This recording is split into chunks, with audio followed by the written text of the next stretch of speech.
ನಿಜವಾಗಿಯೂ ಕನ್ನಡದ ಮಾಣಿಕ್ಯ. ಇವರು ಮಾಡಿದಂಥ ಸಾಧನೆ ಅಪಾರ. ರಾಯಲ್ ಆಗಿ ಕನ್ನಡ ಚಿತ್ರರಂಗವನ್ನು ಇಡೀ ಪ್ರಪಂಚದಾದ್ಯಂತ ಬಿಂಬಿಸಬೇಕು ಅಂತೇಳಿ ಪ್ರಯತ್ನ ಪಟ್ಟವರು. ಕೇವಲ ಕನ್ನಡ ಮಾತ್ರವಲ್ಲ, ತಮಿಳು, ಹಿಂದಿಯಲ್ಲೂ ಕೂಡ ಒಂದು ರೀತಿಯಲ್ಲಿ ರಾರಾಜಿಸಿದವರು, ಅಬ್ಬರಿಸಿದವರು. ಒಂದು ಕಾಲದಲ್ಲಿ ಡಾಕ್ಟರ್ ರಾಜ್ಕುಮಾರ್ ಅವರ ಸಿನಿಮಾನೇ 12-16 ಪ್ರಿಂಟ್ಗಳಾಗ್ತಾ ಇದ್ದಂಥ ಸಂದರ್ಭದಲ್ಲಿ ಇವರೇ ಹೀರೋ ಆಗಿ ನಟಿಸಿದಂಥ ಪ್ರಚಂಡ ಕುಳ್ಳ ಅನ್ನುವಂಥ ಸಿನಿಮಾ 40 ಪ್ರಿಂಟ್ಗಳನ್ನು ಹಾಕಿ ರಿಲೀಸ್ ಆಗಿತ್ತು. ಪಿಕ್ಚರ್ ಸೋತಿರ್ಬೋದು, ಆದರೆ ಅನೇಕ ಸಿನಿಮಾಗಳನ್ನು ನಿರ್ಮಾಣ ಮಾಡಿದ, 50ಕ್ಕಿಂತಲೂ ಹೆಚ್ಚು ನಿರ್ಮಾಣ ಮಾಡಿದ. ಭಾರತದಲ್ಲಿ ಯಾವೊಬ್ಬ ಹಾಸ್ಯ ನಟ ಕೂಡ 50 ಸಿನಿಮಾಗಳನ್ನು ನಿರ್ಮಾಣ ಮಾಡಿದಂಥ ಉದಾಹರಣೆ ಇಲ್ಲ. ನಿಮಗೆ ಬೇಕಿದ್ರೆ ಮರಾಠಿಯಲ್ಲಿ ದಾದಾ ಖೋಂಡ್ಕೆ ಅನ್ನುವಂಥ ಇನ್ನೋರ್ವ ಪ್ರಸಿದ್ಧ ನಟ ಇದ್ದಾರೆ, ಆದರೂ ಕೂಡ ಇವರಷ್ಟಾಗಿಲ್ಲ.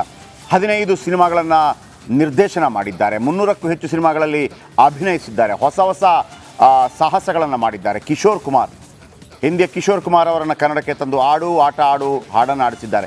ಎಂತೆಂಥ ಸುಮಧುರ ಹಾಡು. ವಿಜಯ ನರಸಿಂಹ ಅವರ ಕಾಂಬಿನೇಷನ್ನಲ್ಲಿ AR ರೆಹಮಾನ್ ವಿಜಯ ನರಸಿಂಹ ಅವರ ಟ್ರೂಪಲ್ಲಿದ್ದರು. ಡ್ಯಾನ್ಸ್ ರಾಜ ಡ್ಯಾನ್ಸ್ ಹಾಡಲ್ಲೂ ಕೂಡ ಕುಮಾರ್ ಶಾನ್ ಅವರನ್ನು ಕರ್ಕೊಂಬಂದಿದ್ದರು. ಆಮೇಲೆ ಎಂತೆಂಥವ್ರಿಗೆ ಅವಕಾಶ, ಶ್ರುತಿ ಇರ್ಬೋದು, ಅಥವಾ ಇನ್ನೋರು ಹರ್ಷವರ್ಧನ್ ಅಂತ ಒಬ್ಬ ಇದ್ದ, ವಿಷ್ಣುವರ್ಧನ್ಗೆ ವಿರುದ್ಧವಾಗಿ ಓರ್ವನನ್ನು ತರುವಂಥ ಪ್ರಯತ್ನ ಮಾಡಿದರು. ವಿಷ್ಣುವರ್ಧನ್ ಜೊತೆ ಸರಸ ವಿರಸ ಆಗ್ತಾನೇ ಇತ್ತು. ಇದೀಗ ರವೀಂದ್ರ ಕಲಾಕ್ಷೇತ್ರದಲ್ಲಿ ಅವರ ಪಾರ್ಥಿವ ಶರೀರವನ್ನು ಇರಿಸಲಾಗಿದೆ. ಅಲ್ಲಿ ನನ್ನ ಕಲೀಗ್ ಶ್ರುತಿ ಯಾವತ್ತೂ ಕೂಡ ಬಿಗ್ ಮಾರ್ನಿಂಗ್ನಲ್ಲಿ ನಮ್ಮ ಜೊತೆ ಇರ್ತಾರೆ. ಇವತ್ತು ಅಲ್ಲಿಂದ ನೇರ ಪ್ರಸಾರದಲ್ಲಿ ನಮ್ಮ ಜೊತೆ ಜಾಯ್ನ್ ಆಗ್ತಾರೆ. ಅವ್ರ ಜೊತೆ ಮಾತಾಡ್ತೀನಿ. ಎಸ್ ಶ್ರುತಿ, ಬರ್ತೀನಿ ನಿಮ್ಮ ಬಳಿಗೆ. ಅದಕ್ಕಿಂತ ಮೊದಲು ಈ ಕ್ಷಣದ ಕೆಲವು ಪ್ರಮುಖ ಬ್ರೇಕಿಂಗ್ ನ್ಯೂಸ್ ನೋಡೋಣ. ಹಿರಿಯ ನಟ ದ್ವಾರಕೀಶ್ ಅವರ ಅಂತಿಮ ದರ್ಶನಕ್ಕಾಗಿ ರವೀಂದ್ರ ಕಲಾಕ್ಷೇತ್ರದಲ್ಲಿ ಅವರ ಪಾರ್ಥಿವ ಶರೀರವನ್ನು ಇರಿಸಲಾಗಿದೆ. ಹಿರಿಯ ನಟ ದ್ವಾರಕೀಶ್ ಅವರ ಅಂತಿಮ ದರ್ಶನಕ್ಕಾಗಿ ರವೀಂದ್ರ ಕಲಾಕ್ಷೇತ್ರದ ಆವರಣದಲ್ಲಿ ಅಂತಿಮ ದರ್ಶನ. ಒಂದು ಕಡೆ ಚುನಾವಣಾ ಭರಾಟೆ, ಮತ್ತೊಂದು ಕಡೆ ನಿಮಗೆ ಆಶ್ಚರ್ಯ ಆಗ್ಬೋದು. ಚುನಾವಣಾ ಭರಾಟೆ ಅಂತ ಹೇಳುವಾಗ 2004ರಲ್ಲಿ ಇದೇ ದ್ವಾರಕೀಶ್ ಹುಣಸೂರಿನಿಂದ ಸ್ಪರ್ಧೆ ಮಾಡಿದರು ಕನ್ನಡ ನಾಡು ಪಕ್ಷದಿಂದ. ಹೋದ ಕಡೆಯಲ್ಲೆಲ್ಲ ಆಪ್ತ ಮಿತ್ರದ ನಂತರ ಭಾಳ ದೊಡ್ಡ ಮಟ್ಟದಲ್ಲಿ ಅವರಿಗೆ ಜನ ಸೇರ್ತಾ ಇದ್ರು. ಆದರೆ ಓಟು ಬಿದ್ದಿದ್ದು ಮಾತ್ರ 2300. ಮರೆಯಾಗಿದ್ದಾರೆ. ಅದರ ನೇರ ದೃಶ್ಯಾವಳಿಗಳನ್ನು ನೀವು ನೋಡ್ತಾ ಇದ್ದೀರಿ. ನಿರ್ಮಾಪಕ ಸುರೇಶ್. ಏನಂದರೆ ಫಂಕ್ಷನ್ ಸೇರುವಾಗ ವಿಶ್ ಮಾಡೋದು ಬಿಟ್ಟರೆ ಜಾಸ್ತಿ ಅಂಥ ಒಡನಾಟ ಏನು ಇಲ್ಲ. ನಾನು ಸಾಯಿರಾಮ್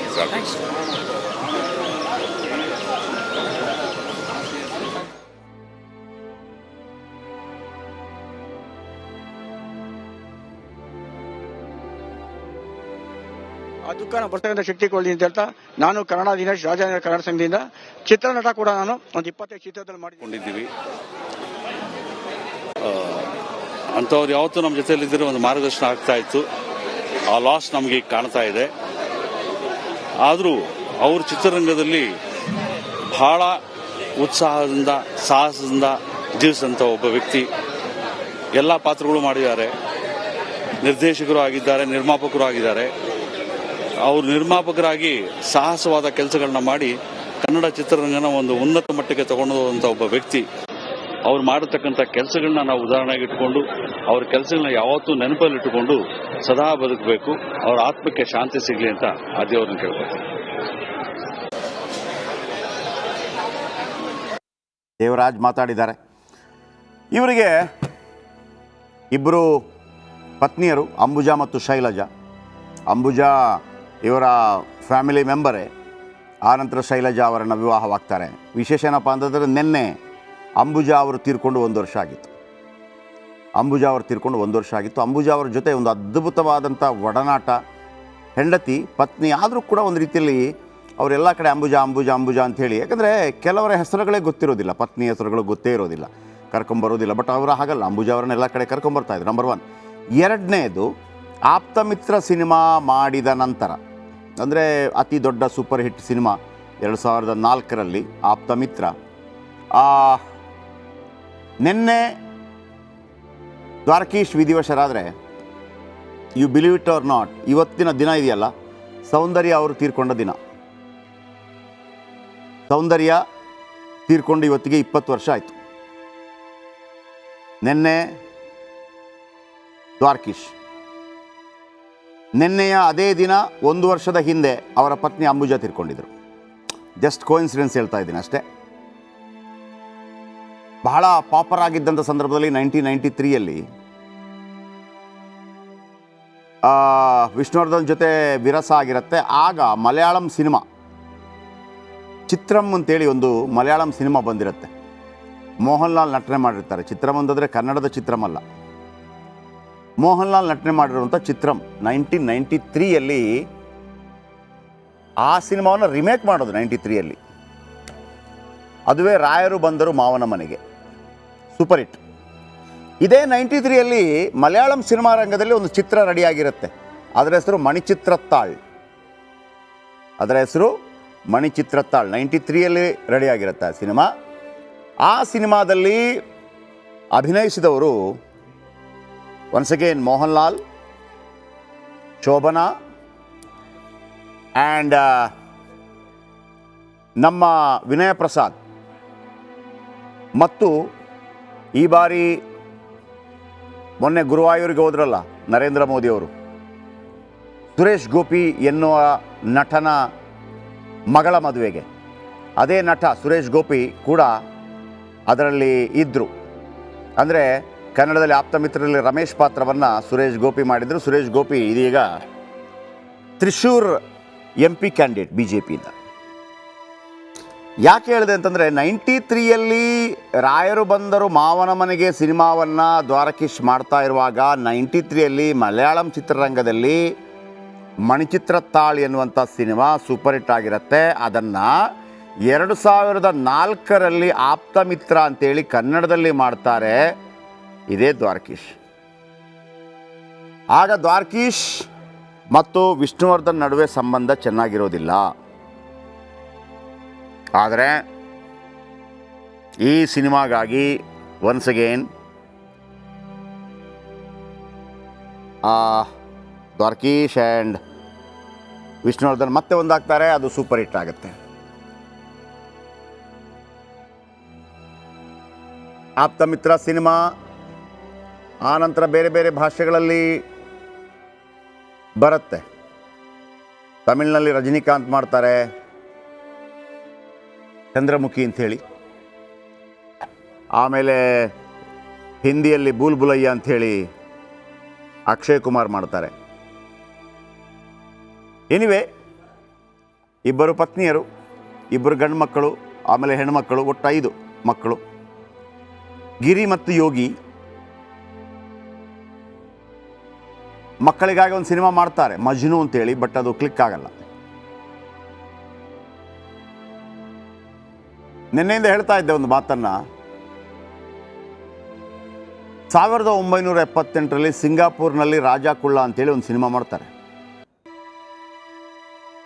ಪರಿಪೂರ್ಣವಾಗಿ ವಿದೇಶದಲ್ಲಿ ಚಿತ್ರೀಕರಣವಾದ ಕನ್ನಡದ ಮೊಟ್ಟ ಮೊದಲ ಸಿನಿಮಾ ಸಿಂಗಾಪುರ್ನಲ್ಲಿ ರಾಜಾ ಕುಳ್ಳ. ಅದರಲ್ಲೊಂದು ಹಾಡು ಬರುತ್ತೆ, ನಿಮ್ಗೆ ಈಗಲೂ ನೆನಪಿರ್ಬೋದು, ಕುಳ್ಳನ ರಾಣಿ ಬಾರೆ,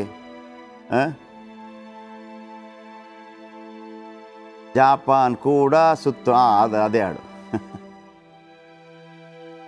ಆ್ಯಂಡ್ ತನ್ನನ್ನು ಕುಳ್ಳ ಅಂತ ಬ್ರ್ಯಾಂಡ್ ಮಾಡ್ಕೋತಾರೆ. ಕುಳ್ಳ ಏಜೆಂಟ್ 000, ಪ್ರಚಂಡ ಕುಳ್ಳ, ಕಳ್ಳ ಕುಳ್ಳ, ಹಳೆ ಕುಳ್ಳ, ಹೊಸ ಕಳ್ಳ, ಈ ಥರ. ರಾಘವೇಂದ್ರ ರಾಜ್ಕುಮಾರ್ ಹಿರಿಯ ವ್ಯಕ್ತಿ, ಎಲ್ಲ ಭಾಗದಲ್ಲೂ ಸೇವೆ ಮಾಡಿ ಎಲ್ಲ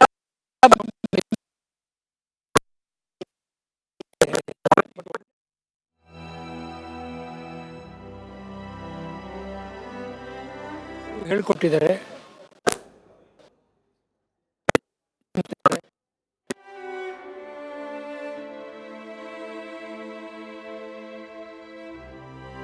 ಓಕೆ, ಮತ್ತೆ ಅವರನ್ನು ಸಂಪರ್ಕಿಸುವಂಥ ಪ್ರಯತ್ನ ಮಾಡೋಣ. ಲೈವಲ್ಲಿ ನೋಡ್ತಾ ಇದ್ದೀರಿ ನೀವು. ಈ ಮನುಷ್ಯ ಎಂಥ ರಾಯಲ್ ಅಂತಂದರೆ, ಚೆನ್ನೈನಲ್ಲಿ ಒಂದು ಕಡೆ 9,000 ಸ್ಕ್ವೇರ್ ಫುಟ್ನ ಒಂದು ಅಪಾರ್ಟ್ಮೆಂಟ್ ತಗೋತಾರೆ. ಮತ್ತೆ ಸಿನಿಮಾ ಬಂದಾಗ ಮಾರೋದು. ಈ ಆಪ್ತಮಿತ್ರ ಈ ದುಡ್ಡಲ್ಲಿ HSR ಲೇಔಟಲ್ಲಿ ಒಂದು ದೊಡ್ಡ ಅರಮನೆ ಅಂತ ಮನೆ ತಗೊಂಡಿದ್ರು. 10 ಕೋಟಿ ರೂಪಾಯಿ. ಅರ್ಥ ಮಾಡ್ಕೊಳ್ಳಿ, 10 ಕೋಟಿ ರೂಪಾಯಿ HSR ಲೇಔಟಲ್ಲಿ. ಇವರ ಕೊನೆಯ ಸಕ್ಸಸ್ಫುಲ್ ಚಿತ್ರ ಚೌಕ. ಈ ದರ್ಶನ ಎಲ್ಲ ಮಾಡಿದ್ರಲ್ಲ, ಅದೇ ಸಿನಿಮಾ. ಅವ್ರ ಪಿಕ್ಚರ್ಗಳು ಹಾಕಿದಾಗ ನಮ್ಮನ್ನು ಪ್ರಿವ್ಯೂಗೆ ಕರೆಯೋರು, ಹೋಗ್ತಿದ್ದೆ, ಎಲ್ಲ ಒಟ್ಟಿಗೆ ಫ್ಯಾಮಿಲಿ ನೋಡ್ತಾ ಇದ್ವಿ.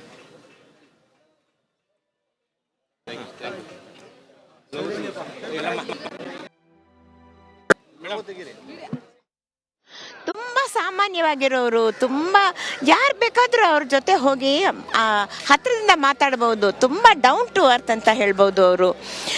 ಆಮೇಲೆ ನನಗೆ ನೆನಪಿದೆ, ಒಂದ್ಸಲ ಒಂದಿನ ನಂದು ಏನು ಶಾರ್ಟ್ ಮಾಡಿಲ್ಲ, ಇಡೀ ದಿನ ಮಾಡಿಲ್ಲ. ನಾನು ದ್ವಾರಕೆ ಏನಪ್ಪ ಇಡೀ ದಿನ ಕೂತಿದ್ದೀನಿ, ನಾನು ಯಾವುದು ಶಾರ್ಟೇ ಬಂದಿಲ್ವಲ್ಲ ಅಂದೆ.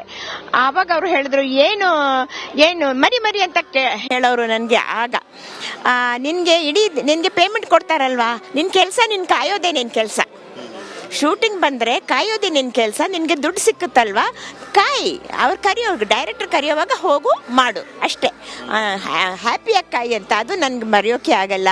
ಆಮೇಲೆ ಅವ್ರ ಜೊತೆ 3-4 ಪಿಕ್ಚರ್ ಮಾಡಿದೆ. ಆಮೇಲೆ ಸೂತ್ರದ ಬೊಂಬೆ ಮಾಡಿದೆ, ಅಳಿಯ ದೇವರು ಮಾಡಿದೆ. ಆಮೇಲೆ ನಾನು ರೀಎಂಟ್ರಿ ಆದಮೇಲೆ ನೀನಿಲ್ಲದೆ ನಾನಿಲ್ಲ ಕಣೆ ಆ ಚಿತ್ರ ಮಾಡಿದೆ. ಮತ್ತು ಈ ನಡುವೆ ಈ ವರ್ಷನೇ ಅವ್ರ ಜೊತೆ ಫೋನಲ್ಲಿ ಮಾತಾಡಿದ್ದೀನಿ ನಾನು. ಚಿತ್ರಲೋಕದಿಂದ ಇವರು ವೀರೇಶ್ ಅವರು ಇಂಟರ್ವ್ಯೂ ಮಾಡೋಕೆ ಬಂದಿದ್ರು. ಆವಾಗ ದ್ವಾರಕೀಶ್ ಅವ್ರ ಫೋನ್ ಬಂದಿತ್ತು ವೀರೇಶ್ ಅವ್ರಿಗೆ. ವೀರೇಶ್ ಅವ್ರು ನಾನು ಕೇಳಿದ್ರು, ದ್ವಾರಕೀಶ್ ಗೊತ್ತಾ ನಿಮ್ಗೆ ಅಂತ. ಅಯ್ಯೋ, ನನಗೆ 75ನೇ ಇಸ್ವಿಯಿಂದಾನೇ ಅವ್ರಿಗೆ ಗೊತ್ತು, ಮಾತಾಡಿ ಅಂತ ಹೇಳಿ ಮಾತಾಡಿದ್ರು. ತುಂಬ ಚೆನ್ನಾಗಿ ಮಾತಾಡಿದ್ರು. ಹೇಗಿದ್ದೀರಾ, ನಿಮ್ಮನ್ನ ಟಿವಿಯೆಲ್ಲ ನಾನು ನೋಡ್ತಾ ಇದ್ದೀನಿ, ಖುಷಿ ಆಗ್ತಾ ಇದೆ, ಮಾಡ್ತಾ ಇರು, ಬನ್ನಿ ಮನೆಗೆ ಬನ್ನಿ ಅಂತ ತುಂಬ ಸಲ ಹೇಳಿದ್ರು. ತುಂಬ ಕಲಾವಿದರು ಸಿನಿಮಾದ ಎಲ್ಲ ಭಾಗಗಳಲ್ಲೂ ಕೆಲಸ ಮಾಡಿರುವಂಥ ನಮ್ಮ ದ್ವಾರಕೀಶ್ ಅಣ್ಣ ಇವತ್ತಿಲ್ಲ. ತುಂಬ ನೋವಿನ ಸಂಗತಿ ಇದು. ಯಾರನ್ನ ಒಂದು ಅಚೀವ್ಮೆಂಟ್ ಮಾಡಿದರೆ ಅದ್ರ ಬಗ್ಗೆ ಮಾತಾಡೋದು, ಅದನ್ನು ಹೇಳಿ ಹೋಗ್ಬಿಡ್ಬೋದು. ಇವರ ಸಾಧನೆ ಹೇಳೋಕ್ಕೆ ನಾವು ಚಿಕ್ಕವರು. ಇಂಡಸ್ಟ್ರಿ ಅಷ್ಟು ಕಷ್ಟದಲ್ಲಿ ಇದ್ದಿದ್ದ ಕೆಟ್ಟ ದಿನಗಳಲ್ಲಿ ಎಷ್ಟೇ ತೊಂದರೆ ಆದ್ರೂ ಇಂಡಸ್ಟ್ರಿ ಬಿಡದಂಗೆ ನಿರ್ಮಾಣ ಮಾಡ್ತಾ ನಿರ್ಮಾಪಕರಾಗಿ ಸಾಲ ಸೋಲುಗಳು ಮಾಡಿಕೊಂಡು ಅಷ್ಟು ಕಷ್ಟಪಟ್ಟು ಇಂಡಸ್ಟ್ರೀಲಿ ಅಷ್ಟೊಂದು ಸಿನಿಮಾಗಳು ಮಾಡಿ ನಿರ್ಮಾಪಕರು ನಿರ್ದೇಶಕರಾಗಿ ಭಾರಿ ಕೆಲಸಗಳನ್ನು ಮಾಡ್ಕೊಂಬಂದಿದ್ದಾರೆ. ಇವತ್ತು ಅವ್ರದ್ದು ಸಂಗಾತ ನಮಗಿಲ್ಲದೆ ಇರ್ಬೋದು, ನಮ್ಮ ಎದುರಿಗಿಲ್ಲ. ಆದರೆ ಅವರ ಆತ್ಮ, ಅವ್ರು ಮಾಡಿರೋಂಥ ಕೆಲಸಗಳು, ಅವರ ಸಾಧನೆಗಳು ನಮ್ಮ ಕಣ್ಣು ಕಾಣ್ತಾ ಇರುತ್ತೆ. ಆ ಸಾಧನೆಗಳ ಮೂಲಕ ಅವ್ರನ್ನ ಜ್ಞಾಪಿಸ್ಕೋತಾ ಇರ್ತೀವಿ ನಾವು. ತುಂಬ ಕಷ್ಟಪಟ್ಟು ಇಂಡಸ್ಟ್ರಿಲಿ ಸೇವೆ ಮಾಡಿ ಇಂಡಸ್ಟ್ರಿ ಎಲ್ಲಿವರೆಗೂ ಬೆಳೆಸ್ಕೊಂಬಂದಿದ್ದಾರೆ. ಅವರು ನಮಗೆ ದಾರಿದೀಪ. ಈಗಿರುವಂಥ ಕಲಾವಿದರುಗಳಿಗೆ, ನಿರ್ಮಾಪಕ ನಿರ್ದೇಶಕರಿಗೆ, ಇಡೀ ಇಂಡಸ್ಟ್ರಿಗೆ ಅವರ ಕೆಲಸಗಳು ದಾರಿದೀಪವಾಗಿರುತ್ತೆ. ಆ ನಿಟ್ಟಿನಲ್ಲಿ ನಾವು ಇಂಡಸ್ಟ್ರಿನ ಉಳಿಸ್ಕೊಂಡು ನೋಡಿ, ಅವರು ಇವಾಗ ನಾವೇನಾದರೂ ಸ್ವಲ್ಪ ಇಂಡಸ್ಟ್ರಿಯಲ್ಲಿ ಹೆಚ್ಚು ಕಮ್ಮಿ ದುಃಖ ವ್ಯಕ್ತಪಡಿಸ್ತಾ ಇದೆ. ತಾವು ಕೂಡ ಅವ್ರ ಜೊತೆ ಒಡನಾಟ ಇದ್ದಂಥವ್ರು, ನೋಡಿದಂಥವ್ರು, ನಟರಾಗಿ, ನಿರ್ದೇಶಕರಾಗಿ, ನಿರ್ಮಾಪಕರಾಗಿ ಅವ್ರನ್ನ ಯಾವ ರೀತಿ ನೆನಪಿಸ್ಕೋತೀರಿ ಸರ್ ಈ ಸಂದರ್ಭದಲ್ಲಿ? Sir, all in all, Jack of all ಅಂತಾರಲ್ಲ ಹಾಗೆ ಅವರೆಲ್ಲರೂ ಆಲ್ ಇನ್ ಆಲ್ ಪ್ರತಿಯೊಂದು. ಆಮೇಲೆ ಜನಗಳನ್ನ ಪ್ರೀತಿಸೋದು, ವಿಶ್ವಾಸ, ಕೋ ಆರ್ಟಿಸ್ಟ್ಗಳನ್ನ ಎಷ್ಟು ಪ್ರೀತಿ ವಿಶ್ವಾಸ ನೋಡ್ತಿದ್ದು ಅಂದರೆ ಅವ್ರ ಹತ್ರ ನಾನು ಆರ್ಟಿಸ್ಟ್ ಅಂತ ಹೇಳ್ಕೊಳ್ಳೋಂಗಿರಲಿಲ್ಲ. ಹೆಗಲ ಮೇಲೆ ಕೈ ಹಾಕೊಂಡು ಆರಾಮಾಗಿ ಹೆಗಲ ಮೇಲೆ ಕೈ ಹಾಕೊಂಡೇ ಆ್ಯಕ್ಷನ್ ಹೇಳೋದು, ಕಟ್ಟಿ ಹೇಳೋರು, ಶೂಟಿಂಗ್ ಮಾಡೋರು, ಹಿಂಗೆಲ್ಲ ಮಾಡೋರು. ಭಾಳ